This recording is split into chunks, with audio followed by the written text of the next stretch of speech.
Assalamualaikum warahmatullahi wabarakatuh. Pada pertemuan ini, kita akan belajar bersama mengenai sifat-sifat bahan teknik, terutama sifat mekanik. Sebetulnya, kalau kita bicara mengenai sifat bahan teknik, itu ada banyak sekali sifat-sifat bahan. Mulai dari sifat fisik, misalnya density atau massa jenis. Kemudian ada sifat kimia, contohnya adalah ketahanan korosi. Kemudian ada sifat elektrik, contohnya adalah kemampuan sebuah material untuk mengantarkan listrik. Kemudian juga ada sifat thermal, misalkan konduktivitas panas dari material itu. Kemudian ada sifat optik, misalkan seberapa besar sebuah material itu mampu meneruskan cahaya atau memantulkan cahaya atau tidak. Kemudian ada sifat mekanik, contohnya adalah kekuatan, salah satunya. Jadi kalau kita bicara sifat bahan teknik, ini tergantung dari aspek bidang keilmuan. Ya, misalkan orang kimia, ya dia akan lebih banyak membahas mengenai sifat kimia dari sebuah material. Begitu juga misalkan orang teknik mesin, ya dia akan banyak berbicara mengenai sifat mekanik. Orang sipil pun juga demikian. Kita di pengelasan juga demikian ya. Kita akan banyak membahas mengenai sifat mekanik. Walaupun juga kita akan membahas mengenai sifat fisik dan sifat thermal dari material itu, karena itu menyangkut proses pengelasan. Nah, sifat-sifat bahan teknik ya. Nah, kalau kita bicara bahan teknik kan banyak tuh. Ada logam, ada non-logam, ada polimer, ada komposit, ada keramik, gitu kan? Itu di material. Nah, di sini kita akan bicara lebih fokus pada bahan logam ya, karena di teknik pengelasan tentu yang dilakukan pengelasan adalah material logam, walaupun sekarang juga sudah ada plastic welding. Nah, sifat bahan teknik itu banyak sekali yang telah saya singgung tadi di awal. Ada fisik, ada sifat kimia, thermal, optik, elektrik, dan sifat mekanik. Nah, saudara, kita sebagai engineer ya, untuk bisa menggunakan material atau memilih material, tentu kita harus mengenali sifat atau karakter dari material yang nantinya akan kita gunakan. Ya. Nah, untuk memilih material ini, untuk mengenali karakter atau sifat material ini, tentu harus melalui proses pengujian. Ya, samalah dengan kita kalau kita mau mencari pasangan hidup, ya kan? Kita perlu mengenali karakternya, tentu dengan melewati atau melalui pengujian juga. Ya, sama, kurang lebih dengan hal seperti itu. Kemudian sifat-sifat ini bisa ditinjau dari berbagai macam segi keilmuan, misalkan dari ilmu kimia, kita akan belajar mengenai sifat kimia dari material. Oke, di sini ada sifat fisik, contohnya adalah massa jenis atau density, kemudian struktur makro, struktur mikro dari material. Jadi struktur mikro dan struktur makro termasuk sifat fisik ya. Masih ingat bahwa performa dari material itu dipengaruhi oleh sifat mekaniknya. Sifat mekanik dipengaruhi oleh struktur mikro dipengaruhi oleh komposisi kimia dari material itu. Itu jangan pernah dilupakan ya. Kemudian ada sifat kimia. Contohnya adalah tingkat asam atau basa dari sebuah material. Kemudian ada komposisi atau oksida atau senyawa yang terkandung di dalamnya. Kemudian ketahanan korosi dari bahan tersebut itu adalah termasuk sifat-sifat kimia. Kemudian ada sifat thermal. Contohnya adalah heat specific. spesifik panas. Kemudian ada ekspansi. Kemudian ada konduktivitas panasnya. Berikutnya ada sifat optik, misalkan warna. Jadi warna dari material itu termasuk sifat optik. Kemudian kemampuan dari material untuk meneruskan cahaya atau menahan cahaya atau tidak meneruskan cahaya itu adalah sifat optiknya. Kemudian kemampuan material untuk memantulkan cahaya atau tidak itu termasuk sifat optiknya. Ya. Sifat elektrik berikutnya contohnya adalah konduktivitas elektriknya. Nah, kemudian yang terakhir adalah sifat mekanik. Nah, ini yang akan kita bahas sampai akhir pertemuan ini. Meliputi kekuatan atau strength, kemudian ada toughness atau ketangguhan, kemudian ada stiffness atau kekakuan, dan ada elasticity atau kekenyalan, ada plasticity atau keuletan atau plastisitas, di mana plasticity, ductility ini adalah satu kesatuan ya. Material yang plasticity-nya tinggi, tentu ductility-nya juga tinggi. Ductility atau garis miring ya, ini bukan sama. Garis miring brittleness ini kebalikannya. Material yang duktil pasti dia material yang ulet pasti dia tidak getas ya. Material yang getas ya berarti dia tidak ulet. Kebalikannya duktil itu brittle. Sama halnya dengan kebalikannya elastis ya plastis. Kemudian ada wear resistant. Kalau kita bicara wear resistant ini berkaitan dengan kekerasan dari material itu atau hardness.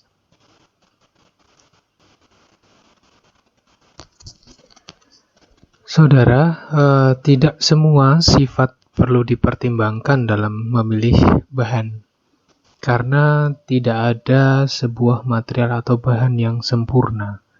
Sama halnya dengan manusia, sama halnya dengan kita, tidak ada yang sempurna. Kadangkala material itu punya sifat satu sisi sifatnya superior, di satu sisi aspek yang lain sifatnya buruk. Misalkan baja. Baja itu mempunyai kekuatan yang cukup baik, tapi di sisi lain ketahanan korosinya kurang baik dibandingkan dengan material yang lain, misalkan stainless steel. Di dunia teknik mesin, ya, biasanya sifat mekanik ini memegang peranan sangat penting. Di samping beberapa sifat kimia, misalkan ketahanan korosi, sifat termal, dan sifat fisik. Kita juga demikian di bidang pengelasan. Seringkali kita banyak membahas mengenai sifat mekanik dari sebuah material. Di orang sipil juga demikian. Kemudian untuk komponen yang nantinya akan terkena panas atau memerlukan sifat-sifat yang berkaitan dengan thermal, itu tentu kita harus memperhatikan sifat thermalnya. Kemudian struktur mikro juga biasanya dipelajari secara khusus ini, karena struktur mikro ini erat kaitannya dengan sifat mekanik, misalnya kekuatan, keuletan, dan ketahanan korosi. Jadi tidak ada material yang superior dari segala hal ya. Pasti ada kelebihan dan kekurangannya. Tentu untuk menggunakan material atau memilih material itu kita sesuaikan dengan kebutuhan. Nantinya material yang akan kita pakai ini akan bekerja atau beroperasi menerima beban yang seperti apa. Misalkan komponen mesin, saya ambil contoh. Nah, itu kalau di komponen mesin, material-materialnya tentu beban yang bekerja di situ adalah beban gesekan ya. Tentu kita memerlukan bahan-bahan yang memiliki ketahanan terhadap paus. Artinya kita butuh sifat kekerasannya. Maka kita pilihlah material yang memiliki kekerasan yang memadai. Contoh lain misalkan di konstruksi jembatan misalkan. Tentu kita memerlukan sifat kekuatan di situ, maka kita harus pilih material yang memiliki kekuatan yang baik. Begitu. Oke, kita mulai sifat mekanik. Jadi sifat mekanik ini menyangkut sifat material, ya sifat yang ditunjukkan oleh material apabila sebuah material itu dikenai beban atau dikenai gaya atau tegangan. Jadi, mampukah sebuah material itu menahan gaya atau beban tanpa mengalami kerusakan? Itu disebut dengan sifat mekanik. Nah, kita perlu tahu karakter material ya, yang akan digunakan agar nantinya tidak timbul kerusakan di kemudian hari. Tidak terjadi deformasi yang berlebihan, ya, tidak terjadi patah atau fracture. Gitu ya. Ini harus memilih material dengan tepat. Maka dari itu kita perlu wawasan mengenai sifat-sifat material dan pengujian material. Karakter material itu tergantung pada komposisi kimia, struktur mikro, dan sifat material. Ingat tadi bahwa performance dari sebuah material itu dipengaruhi oleh sifat mekaniknya, sifat mekanik dipengaruhi oleh struktur mikro dipengaruhi oleh komposisi kimia dari material itu. Sifat mekanik yang pertama adalah kekuatan atau strength. Berbicara tentang kekuatan, itu adalah kemampuan suatu bahan atau material untuk menerima beban atau tegangan tanpa menyebabkan patah atau rusak. Jadi biasanya kekuatan sebuah material dihitung berdasarkan beban yang dia terima dibagi dengan luas penampang dari material itu. Tentu ada beberapa macam kekuatan tergantung dari jenis pembebanan apa yang dia terima. Karena beban itu bermacam-macam, ada beban tarik, ada beban tekan, ada beban geser, ada beban torsi, ya. Sehingga kekuatan pun bermacam-macam, tergantung dari pembebanan yang diterima. Ada kekuatan tarik, ada kekuatan geser, ada kekuatan tekan, ada kekuatan torsi, dan ada kekuatan lengkung. Dan berikutnya adalah kekerasan atau hardness. Nah, kekerasan ini berkaitan dengan sifat ketahanan aus dari sebuah material. Material yang memiliki ketahanan aus yang baik, artinya dia memiliki kekerasan yang tinggi. Jadi definisi dari kekerasan itu adalah kemampuan bahan untuk tahan terhadap goresan, pengikisan, atau abrasi, atau indentasi, atau penetrasi. Nah, saudara, sebelum ditemukannya teknologi pengujian yang canggih seperti saat ini, dulu orang mengidentifikasi kekerasan sebuah material hanya dengan cara dibandingkan antara dua material dengan cara digoreskan atau dikikiskan satu sama lain. Siapa yang tergores, ya artinya material itu lebih lunak dibandingkan dengan material yang tidak tergores. Nah, sekarang tentu pengujian-pengujian ini sudah canggih sekali. Nah, untuk mengetahui kekerasan material ini biasanya kita lihat di gambar sebelah kanan itu bahan biasanya ditusuk atau ditekan oleh sebuah bahan yang lebih keras namanya indentor. Ya. Nah, nanti bekas tusukannya itu diukur luasannya. Nah, biasanya kalau besar, semakin besar bekasnya artinya material itu semakin lunak. Begitu kira-kira. Nanti kita akan detailkan di pengujian mekanik. Nah, definisi lain dari kekerasan itu juga biasa didefinisikan dengan ketahanan material terhadap deformasi plastis. Ya. Sifat kekerasan ini biasanya dikaitkan dengan sifat ketahanan aus. Ya. Material-material yang akan dipakai di komponen mesin itu biasanya diperlukan sifat kekerasan yang tinggi.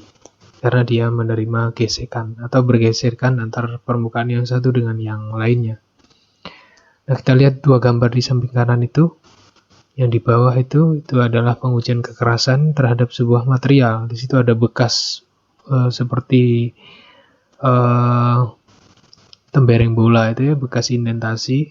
Nah, itu adalah tapak tekan setelah diuji kekerasan. Nah, itu yang diukur bekas-bekasnya itu. Luasannya berapa. Nanti kita bahas terperinci di pengujian mekanik. Nah, kekerasan ini memiliki korelasi atau hubungan yang erat dengan kekuatan. Maksudnya begini, kita bisa mengetahui kekuatan dari sebuah material hanya dengan melakukan pengujian kekerasan. Atau kita bisa mengestimasi kekuatan dari sebuah material manakala kita sudah mengetahui nilai kekerasannya. Tentu tidak berlaku untuk semua material, korelasi itu tadi. Hanya berlaku untuk beberapa material saja. Sifat mekanik berikutnya adalah kekenyalan atau elasticity atau elastisitas.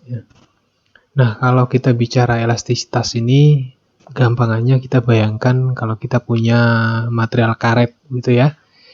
Kalau kita punya karet itu kita tarik ya dengan beban tertentu, kemudian beban tariknya itu kita lepas, karet itu akan kembali ke bentuk ukuran semula, kembali ke panjang semula. Sama halnya juga dengan logam pun bersifat demikian. Jadi walaupun tidak nampak kasat mata gitu ya, sejelas karet tadi. Jadi kalau kita punya material logam itu kita tarik, logam itu akan bertambah panjang.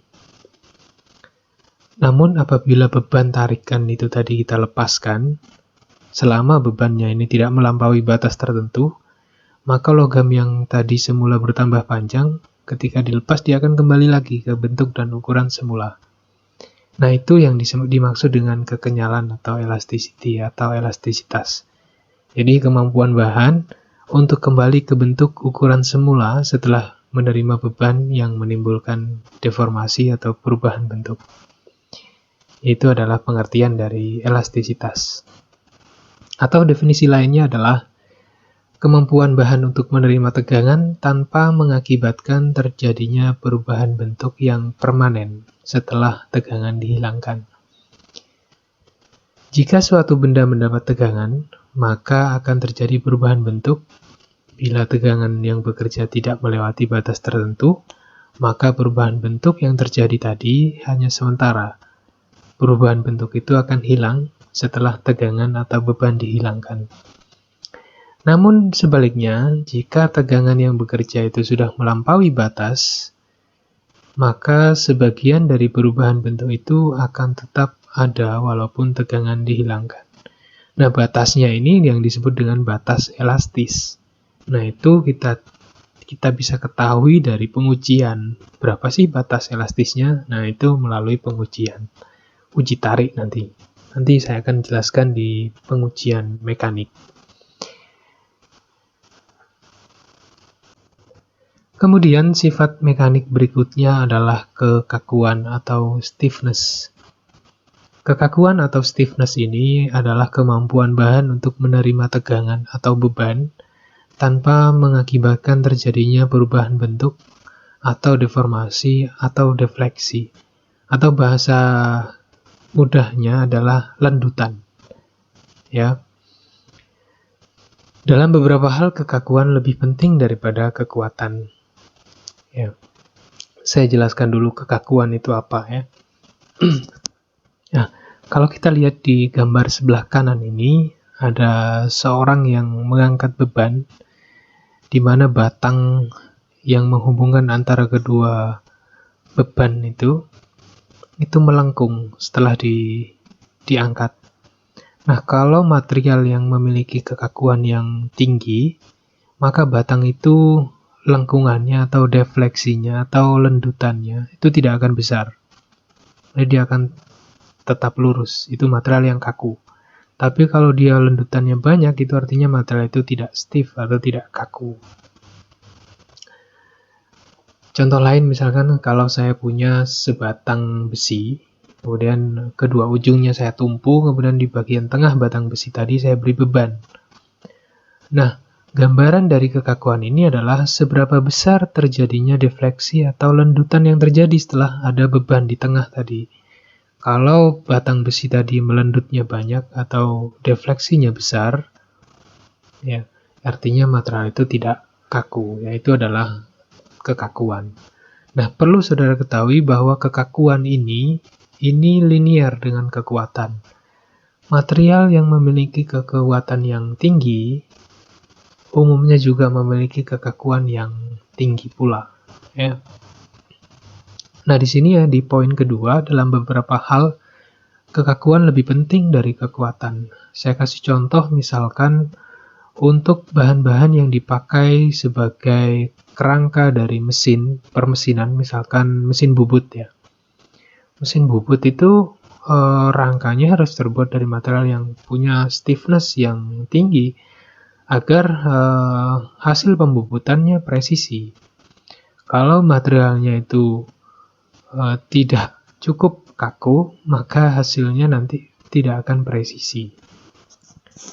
Yaitu tentang kekakuan. Kekakuan ini kalau kita di SMA dulu disebut dengan modulus Young atau Young modulus. Modulus elastisitas itu adalah kekakuan. Ya, semakin besar modulus elastisitas dari sebuah material, artinya material itu semakin kaku. Modulus elastisitas itu tegangan dibagi regangan. Ya, kalau regangannya kecil, ya berarti kekakuannya besar. Itu tentang stiffness. Kemudian berikutnya adalah plastisitas atau plasticity. Nah, plastisitas ini kebalikannya dengan elastisitas.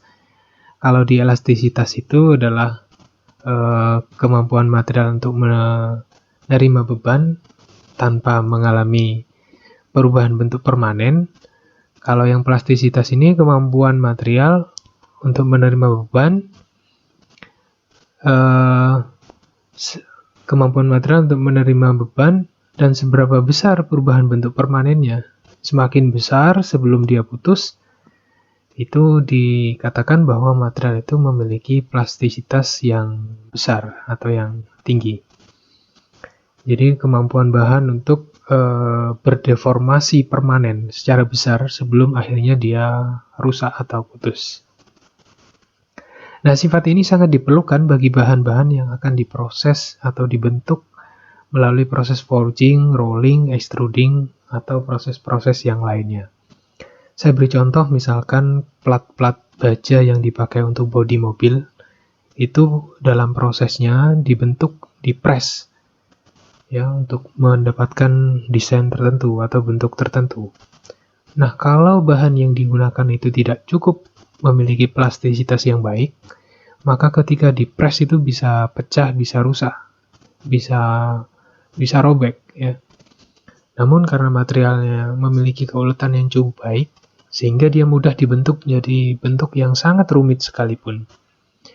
Nah, kalau Anda ingin membayangkan sifat plastisitas ini, bayangkan saja bahan plastisin atau malam.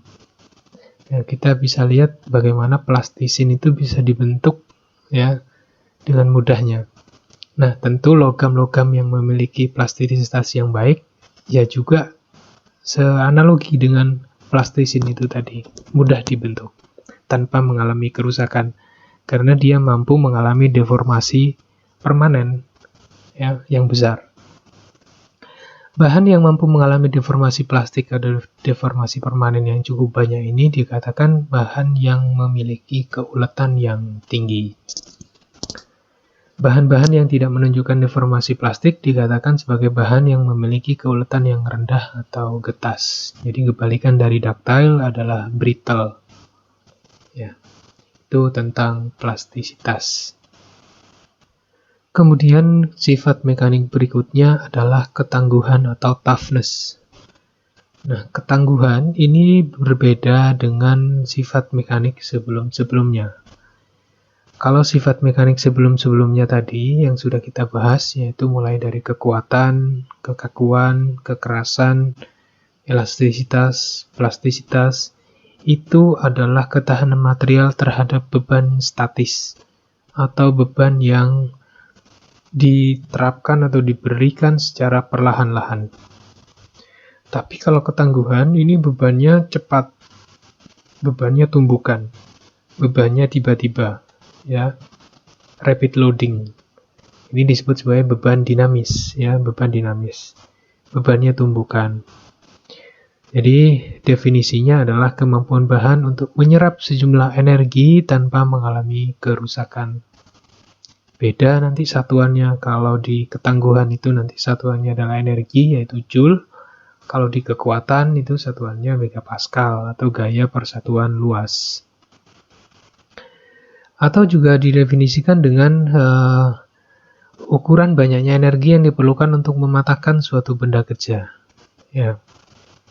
Pada suatu kondisi tertentu, sifat ini banyak dipengaruhi oleh beberapa faktor sehingga sulit diukur. Memang betul, karena sifat ketangguhan ini banyak sekali faktor yang mempengaruhi. Ada suhu, semakin rendah suhu, ketangguhan akan menurun drastis.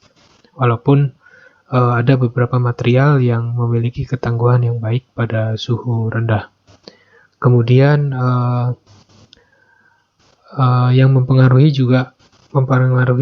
ketangguhan juga triaxial stress, misalkan adanya tegangan dari 3 sumbu. Kemudian adanya knots atau taki, itu juga mempengaruhi besarnya ketangguhan. Nah, kita lihat di gambar sebelah kanan, itu adalah perbandingan antara dua material yang memiliki ketangguhan yang baik, kemudian yang satunya adalah ketangguhan yang buruk, brittle, ya, getas yang satunya. Ketika dipukul langsung pecah, patah. Tapi yang sebelah kiri dipukul hanya deformasi yang terjadi, itu bengkok aja. Tough itu artinya tangguh. Nah, gambaran dari sifat ketangguhan ini kita bisa lihat di cerita film Titanic itu, di mana kapal menabrak gunung es, akhirnya lambungnya robek, pecah gitu ya. Nah, seandainya material atau plat lambung kapal itu memiliki ketangguhan yang baik, ketika menabrak gunung es tidak akan terjadi robekan atau pecah. Mungkin hanya terjadi deformasi atau penyok begitu. Tapi karena materialnya ketangguhannya buruk, akhirnya dia pecah. Nah, jadi bebannya beban tumbukan atau beban dinamis, ya. Berbeda dengan sifat mekanik sebelum-sebelumnya. Itu terkait dengan ketangguhan. Sifat mekanik berikutnya adalah kelelahan atau fatigue, ya. Tidak hanya manusia yang bisa mengalami kelelahan, ya, namun material, terutama logam, itu juga bisa mengalami kelelahan. Jadi apa itu kelelahan atau fatigue? Fatigue itu adalah kecenderungan dari logam untuk patah bila dia menerima tegangan yang berulang-ulang, atau cyclic loading atau cyclic stress. Walaupun loading atau stressnya itu, beban atau tegangannya itu jauh di bawah batas kekuatan elastisnya. Jadi walaupun bebannya itu kecil, tapi kalau dia diberikan secara berulang-ulang, material itu juga bisa lelah dan akhirnya patah. Contoh gampangnya begini. Kalau Anda punya sebatang kawat, kalau Anda tarik kawat itu, Anda putuskan dengan cara ditarik, mungkin Anda tidak akan mampu, ya. Tapi apabila kawat tadi Anda ongkek-ongkek, Anda tekuk-tekuk begitu, lama-lama kawat tadi akan putus. Walaupun beban Anda untuk ngongkek-ngongkek itu kecil, tidak sebesar ketika Anda menariknya. Lama-lama dia akan putus. Nah, itu adalah gambaran sederhana bagaimana material bisa mengalami fatigue atau kelelahan. Contoh lain, misalkan ketika Anda duduk di sebuah kursi, begitu Anda duduk secara normal, kursi akan menerima beban statis dari berat badan saudara. Tapi kalau Anda duduk di kursi dengan cara tidak normal, misalkan kursinya digoyang-goyang begitu, ya, maka kursi tadi akan cepat rusak. Nah, itulah betapa kejamnya beban cyclic atau beban yang berulang-ulang ini. Begitu kira-kira gambaran mengenai kelelahan atau fatigue. Nah, saudara, sebagian besar kerusakan yang terjadi pada komponen mesin itu disebabkan oleh kelelahan atau fatigue. Kita lihat di gambar sebelah kanan, Ini adalah bagaimana sebuah poros engkol atau crankshaft mengalami patah karena kelelahan. Kemudian sifat mekanik berikutnya adalah mulur atau creep atau merangkak. Ya. Jadi yang disebut dengan creep atau mulur ini adalah kecenderungan material untuk terjadi deformasi plastik atau perubahan bentuk plastik atau permanen yang besarnya merupakan fungsi waktu. Artinya semakin lama semakin besar deformasi yang terjadi hingga akhirnya dia pecah. Nah, biasanya creep ini berasosiasi atau terjadi pada saat temperaturnya tinggi. Jadi, apa itu creep? Creep ini adalah deformasi plastik yang terjadi pada temperatur yang relatif tinggi, walaupun beban yang diterima oleh material itu relatif konstan. Ya, jadi material itu bisa lama-lama terjadi deformasi karena temperatur. Nah, perlu saudara ingat bahwa tingkah laku atau perilaku bahan ini akan berbeda apabila dia menerima pembebanan yang berbeda. Ya. Apakah dia menerima beban statik atau beban yang perlahan-lahan ya, atau dia menerima beban dinamis atau beban kejut begitu. Ini respon yang ditunjukkan oleh material pun akan berbeda. Contoh sederhana begini. Kalau kita melakukan pengujian tarik pada sebuah logam, kita berikan beban dengan kecepatan yang berbeda saja, hasilnya akan berbeda. Jadi bagaimana seberapa besar pengaruh dari sebuah pembebanan terhadap sifat material. Nah, itu adalah penjelasan mengenai sifat mekanik. Nanti akan kita perinci lagi di pengujian mekanik. Bagaimana untuk mengetahui sifat-sifat yang telah kita pelajari tadi. Tentu melewati pengujian-pengujian. Nah, demikian saudara pembahasan mengenai sifat mekanik. Manakala ada pertanyaan, nanti kita bahas di forum diskusi. Kita lanjutkan nanti di pertemuan berikutnya yang pembahasannya adalah pengujian mekanik. Wassalamualaikum warahmatullahi wabarakatuh.